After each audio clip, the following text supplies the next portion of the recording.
الطابو مو كافي، والوكالة العامة تضيع تعب العمر. السلام عليكم ورحمة الله وبركاته.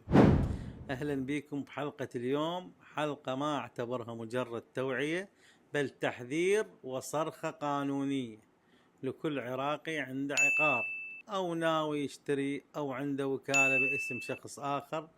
اليوم أحكي عن أخطر بوابتين لضياع العقارات في العراق، اللي هي الإهمال بمتابعة سند الملكية في مديرية تسجيل العقاري، والاعتماد على أنه هو باسمي. 2. منح الوكالة العامة بلا وعي وبلا حدود زمنية أو صلاحيات دقيقة. كل فقرة راح تكون مدعومة بمواد قانونية واضحة مع شرح مفصل بلهجتنا وبوجدان المواطن وبعين المحامي. الطابو مو كافي إذا ما دققت كل فترة. مواد القانون التسجيل العقاري رقم 43 لسنة 1971 تنص بشكل صريح: لا يعتد بأي تصرف ناقل للملكية ما لم يكن مسجل لدى دائرة التسجيل العقاري المختصة. هذا يعني أن الملكية الحقيقية ما تنتهي بكلمة ولا بعقد خارجي، بل بالتسجيل الرسمي فقط. لكن التزوير ما يجي من فراغ، يجي من سكوتنا عن مراجعة أوراقنا.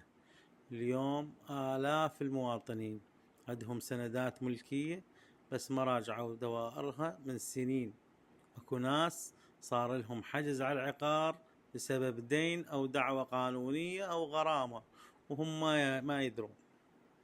المادة 11 من نفس القانون تنطيك الحق لكل ذي مصلحة أن يطلب صورة أو مستخرج من السجلات العقارية. يعني إذا أنت عندك بيت أو أرض أو حتى جزء من ورث، من حقك القانوني تطلب نسخة رسمية محدثة من السجل العقاري، لأن بعض العقارات يصير عليها بيع غير مشروع بوكالة قديمة، تسجيل مزدوج بسبب تزوير إرث، فرض حجز احتياطي بقرار قضائي والمحكمة تمشي بالإجراءات غيابيا. فإذا ما تدقق سندك كل 6 أشهر إلى سنة، ممكن تصحى بيوم وتشوف الطابو باسم غيرك وبشكل قانوني تماما من حيث الشكل. أما الوكالة العامة أخطر مما تتصور. والوكالة هي عقد بموجب القانون المدني يحق فيه لشخص أن يفوض غيره للقيام بعمل قانوني بالنيابة عنه. لكن الكارثة وين؟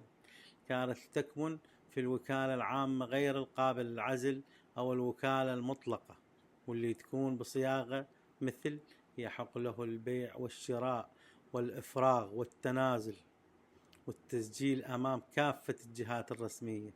القانون المدني العراقي ينص: لا يجوز للوكيل أن يباشر التصرفات الناقلة للملكية ما لم ينص عليها صراحة في الوكالة. يعني إذا كتبت بالوكالة أنت عندك حق البيع، فبإمكانه يبيع بدون الرجوع لك.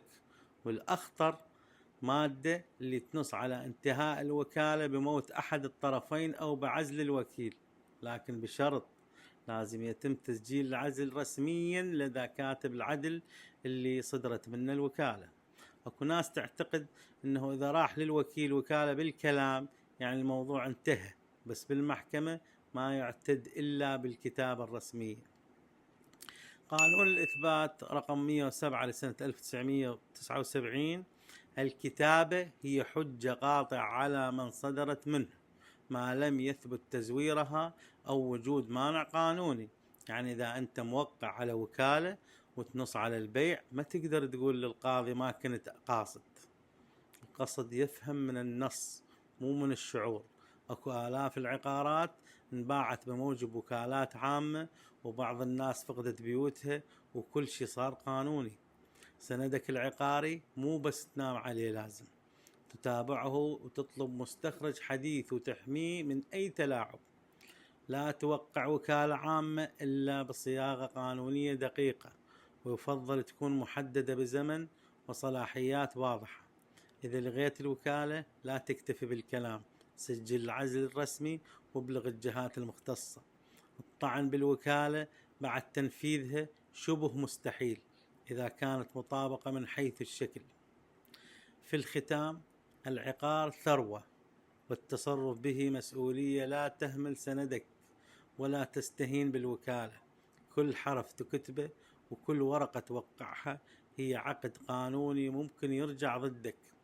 أحكي وياك اليوم مو بس كمحامي، كواحد يعرف إيش قد ضاعوا ناس لأنهم ما تابعوا أو وثقوا بدون حماية.